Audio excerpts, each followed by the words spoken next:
I like it. Just let me get comfortable.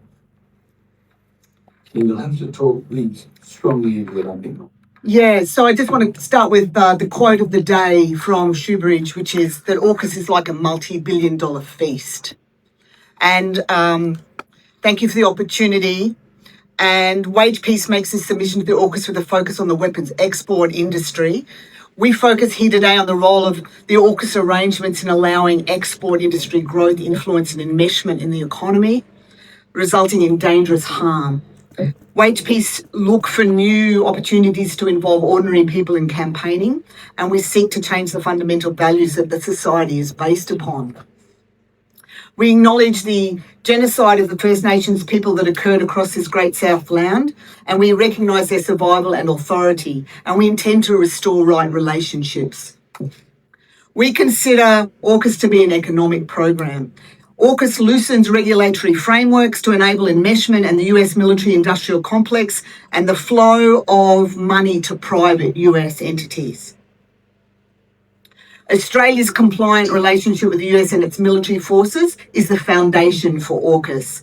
The US has an appalling record of destruction and harm, and it must be emphasised that genocide and ecocide are functionally the product of the arrangements.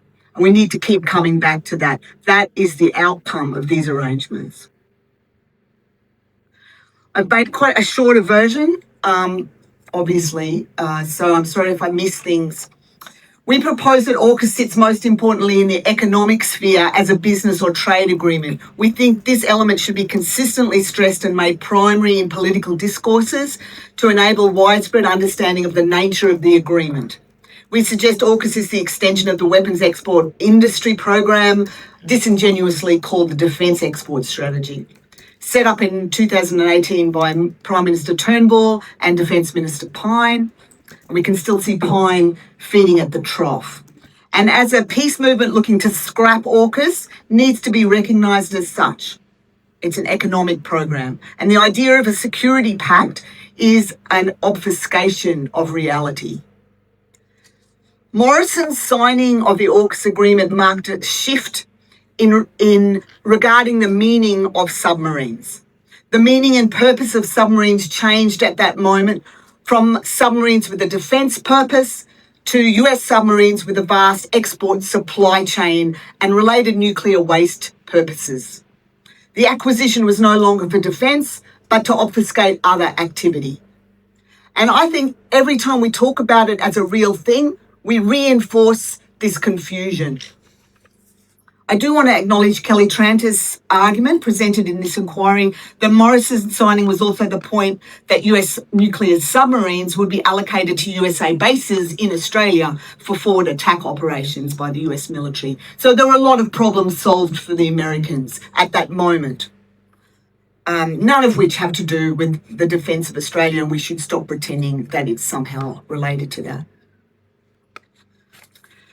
Some history of the recent developments of the weapons industry, and I'm sorry, I guess I'm speaking to the audience as well as to you as the inquiry, but the current version of the weapons export industry was redesigned around 2017 under Defence Minister Christopher Pyne. Pyne is currently a military exports consultant and arms dealer. The pathway for a new integrated design was prefigured by figures such as Lockheed Martin's Kim Beazley and Boeing Australian's Brendan Nelson. These men were, of course, so-called defence ministers who became more obviously positioned at the centre of the international weapons export industry. They designed the Australian system, operationalised it, and then they advised on how to make it work for corporations. They served the corporations for both the enrichment of the corporation, private equity, and their own personal enrichment. Each of them has ushered in a new production arena, while a disingenuous security discourse and fake acquisitions program provide cover. Indicators that the export system they set up in 2017 is an economic and not a defence or security system include explicit numeric export and growth targets, not defence need targets. Sales pursued through market diversification, not simply alliance or self-defence logics. Policy language centred on industrial competitiveness and sovereign capability as an economic asset. Security is the legitimising frame, but economic integration and the movement of public money into the corporate coffers are the underlying material functions. When Morrison signs AUKUS, he is joining new projects to this business trajectory. A top 10 exporter goal is a trade competitiveness benchmark, similar to targets set for wine or beef exports. It's not derived from Australia's own strategic threat assessment.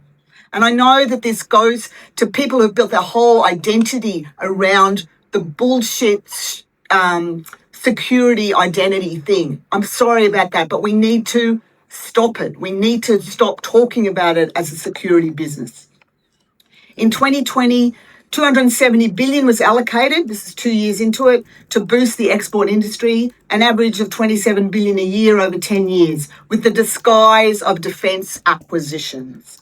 Once operationalisation of the export strategy is underway in 2019, they seek to expand areas of production, and AUKUS is announced. And AUKUS Pillar 2 then explicitly opens further arenas of weapons production. Again, with an underlying sort of discourse about how we need them for our own defence, which has been, you know that, it's been argued against time and time at this inquiry. The submarines expands the export program. So the goal is the top percent of weapons exports, and the submarine program increases the infrastructure for export and investment. How else are they going to make it into the top 10? Now in year 6, there's an allocation of maybe 40 billion a year for the foundational infrastructure, facilitatory institutions, continued subsidisation of the weapons exports corporations and projects. Sometimes the money goes direct to corporations, sometimes it goes to a myriad of facilitatory institutions and entities. The submarines have been slated at about 10 billion a year over 30 years. I don't think it's that much, actually. 10 billion a year over 30 years, given that they're spending an extra 40 billion a year on other projects. And the obsession with the submarines is just part of the obfuscation. They're only a proportion of the total spend and total production.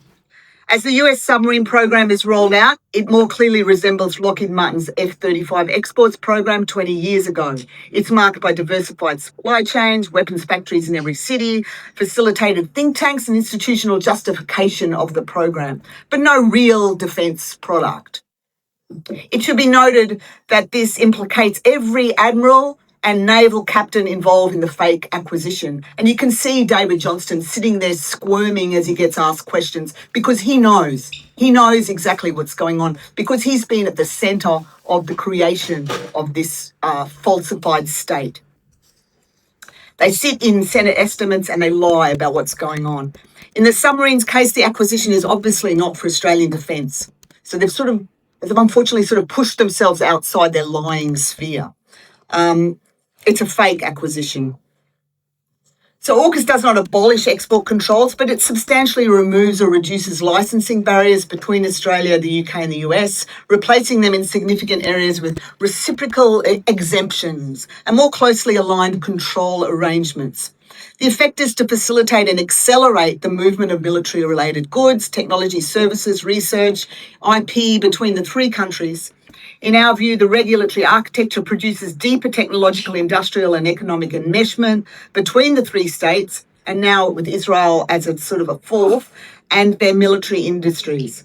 We argue the enmeshment serves the industries of control and profit, and that AUKUS should therefore be understood not simply as a military arrangement, but as an architecture of economic enmeshment, control and accumulation, with consequences that extend well beyond the convention questions of military policy. AUKUS sits at the heart of predatory capitalism, harmful predatory capitalism. Its industries demand as few impediments as possible. In a 2025 report, the UN Special Rapporteur, Francesca Albanese, identifies the shared arrangements that define both the economy of occupation and the economy of genocide. First, profit-generating system bound into the machinery of killing and destruction. Second, corporate actors actively making decisions that they generate profit, that profits generate that generates profit for them. And third, the money being made shows these businesses aren't separate from the violence. They're integrated into it. It's these elements that potentially enabled an easy slide in Israel, in Palestine, from occupation to genocide. Now that's my 10 minutes.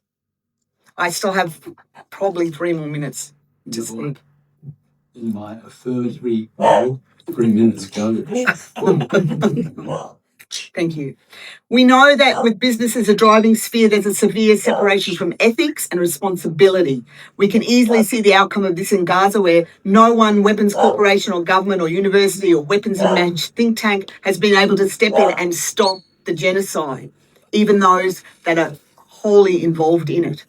Pope Leo has noted here the question is not merely efficiency of new tools, but also the risk that technology detached from the ethics and responsibility, will render decisions about life and death more rapid and impersonal, and will present the use of force as an immediate and viable option.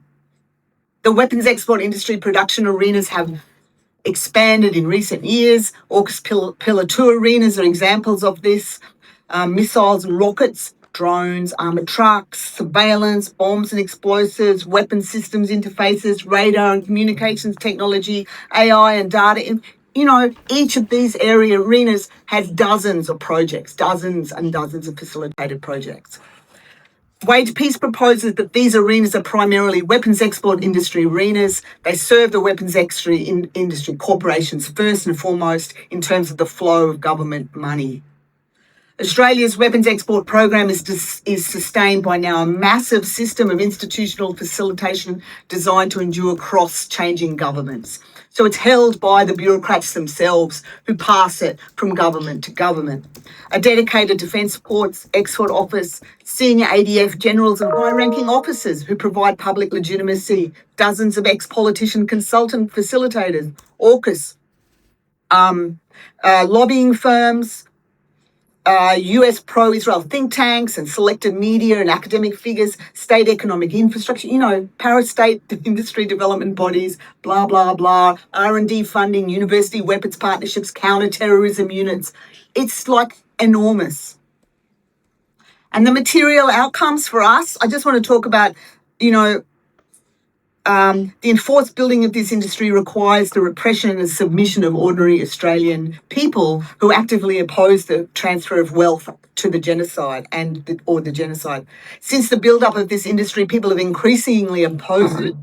Members of our networks have been arrested, silenced, raided, beaten, pepper sprayed, punched, threatened, vilified, arrested, charged, jailed. In most part for holding banners, leafleting and chanting in locations where weapons are being made.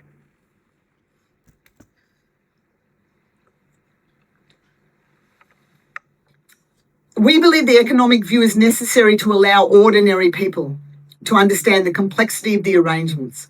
When we face up to this state capture, we see that the current version of the ALP is not going to change its stance. Its people are entirely enmeshed in this industry economically and institutionally. Each MP is groomed with comms training, promises and gifts. Only revolution, meaning full system change with fundamental redistribution of political and economic power, is going to be effective in ordinary people taking back power for the survival of people and planet. It will require a whole movement response to this 10-year plan regarding institutionalisation of the weapons industry. We are an organisation that believes that ordinary people will act when ordinary people understand clearly what is happening and face the truth. Without the economic view, we have considerable confusion. It's hard to organise while you are pushing security discourses, and they predominate because men push those views and men predominate. The myths of war, violence, and the place of men in the protection of society predominate the discourse, even when people know the submarines will never arrive. Thank you. Thank you very much.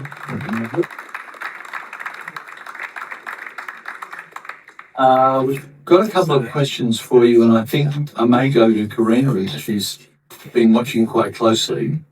And she says, my question is around AUKUS tenders. Are you in Wage Peace tracking or monitoring the tenders? No, we just don't have the capacity.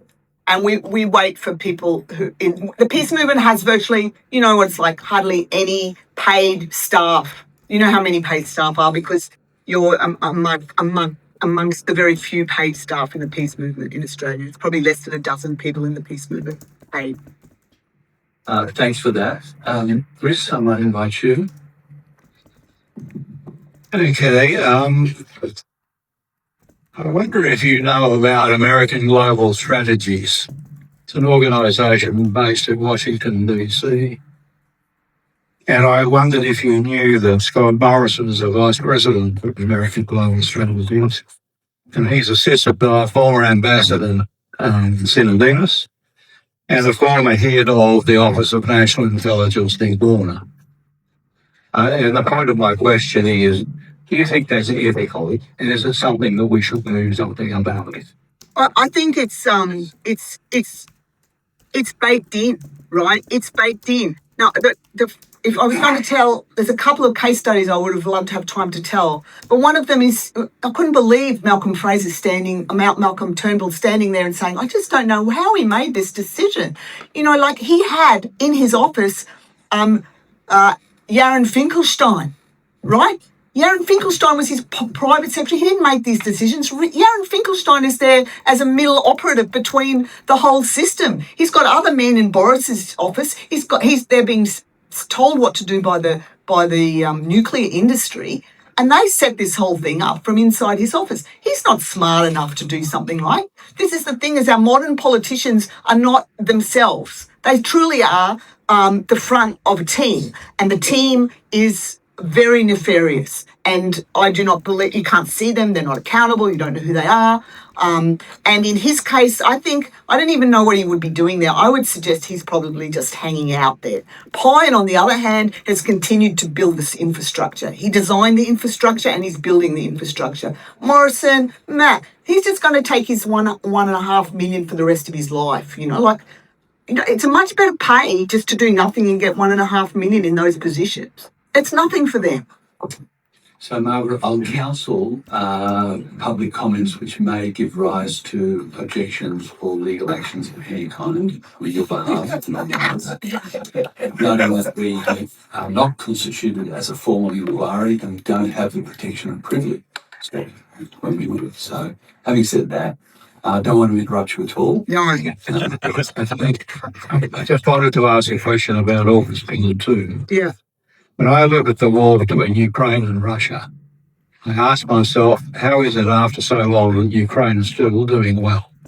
The reason they're doing well is, of course, they've managed to innovate, develop new responses, and really take it up to the Russians in a way they never expected.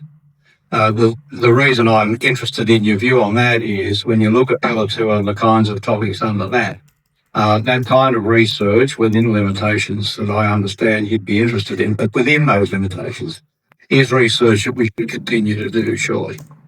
My view is that every time we talk about these as real security issues, we are failing the people. We are confusing and obfuscating what is going on. And Cameron Leckie can talk more about that. He knows he's been following that issue much more, with a lot more clarity than me.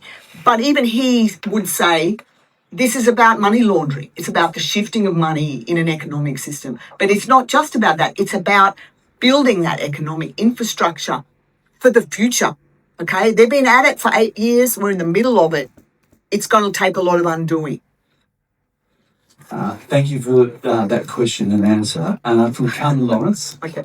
The expansion of weapons industry you describe has occurred in plain sight. How do you account for the apparent acceptance of this expansion by the Australian public?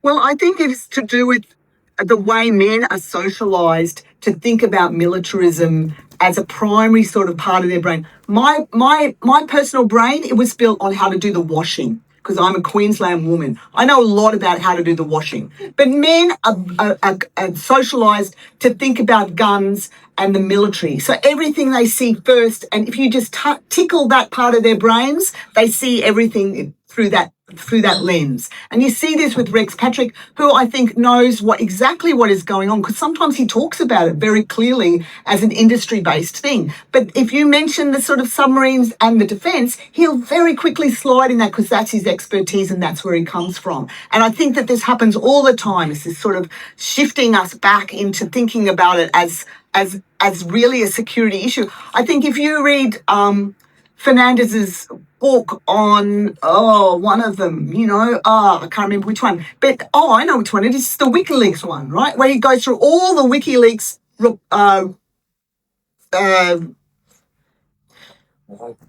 revelation in, that, and he goes and he looks for all the Australian references.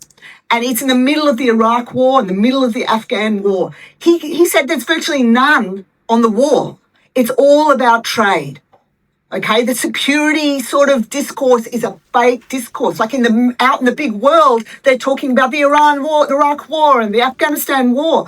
But actually, in the actual telegraphic transfers or whatever they are, emails or whatever it is that's in the WikiLeaks discussions, there's no mention of war. It's all about trade, economics, interests. This is where the actual business is going on, and they keep it out of our views. So thank you for that answer. And at the risk of being terribly misinterpreted by this comment I'm about to make, Okay. I think as you have examined AUKUS, including some of the key proponents of AUKUS, accounting for the fact that there are still probably proportionally more males involved in the defence industry than there would be females. Otherwise, I would say there's a fairly significant presence of women arguing in favour of or involved in AUKUS. And just to use one example for us, one of the few academic or intellectuals who's willing to speak strongly for AUKUS is Jennifer Parker. So I think there's something else at play as well. And it's been hinted at. Yeah, it's been Definitely. Yeah, that's right. It's been hinted at by some of the speakers today, and we've encountered it when we've heard from Australians right around the country. We very much appreciate hearing from you. And I've got a couple of quick final ones. Oh, yeah. I was very interested in your noting, and we, as the commissioners have noted as well, and that's the exemption for Australia, the US and the UK from international traffic in arms regulations, licensing requirements, and the undertaking that we would actually essentially set up a parallel licensing framework or process. Can you just quickly talk to that first? My guess, having written this, I've got sort of new ideas about the trajectory, right? So now I'm thinking they set up the exports industry and they make these targets, they set up the thing, and then they start operationalising it, and then they're thinking, well, how are we going to grow it massively? Because we've got lots of money and we want to spend a lot of money, 270 billion over the next 10 years. We want to do it, and we're going to need some big projects, right? And then they're like, well, what's holding us back? And they would have just had a project plan with, where are the boundaries, where are the problems, and then it just becomes a project plan, of course, with a ticker box. Or what do we need to change here? What do we need to change here? What do we need to change? How are we going to do that? How about we just stick all of this in an AUKUS agreement thing, and that gets rid of that problem. And then everybody shift. They don't notice those. That's how I would think it happens. I'm an outsider. I'm not a bureaucrat. I'm not in the army. I'm a viola player, Like, I'm just watching it. And after watching it, that's what I think's going on.